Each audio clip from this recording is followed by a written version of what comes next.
ನಡೆದಂತ ಘಟನಾ. ಪ್ರತಿ ವರುಷ ಮೊಹರಂ ಮಾಡುವರು ಹಬ್ಬವನ ಹುಸೇನಿ ಬಾಷಾ ಲಾಲ್ ಸಾಹೇಬ್ ದೇವರಂತಹ ಕರುಣಂ. ಸಾವಿರಾರು ಪವಾಡಗಳು ನಡೆದ ಪುಣ್ಯ ತಾಣಂ.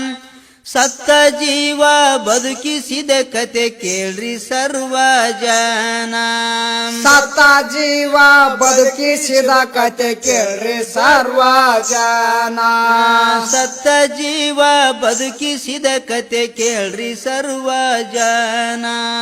ಸತ್ತ ಜೀವ ಬದುಕಿಸಿದ ಕತೆ ಕೇಳ್ರಿ ಸರ್ವ ಜನ. 2008ನೇ ಇಸವಿಯಲ್ಲಿ ನಡೆದ ಘಟನಂ. ಮೊಹರಂ ಹಬ್ಬಕ್ಕ ಬಂದಿದ್ದರು ಸುತ್ತ 10 ಊರಿನ ಜನ.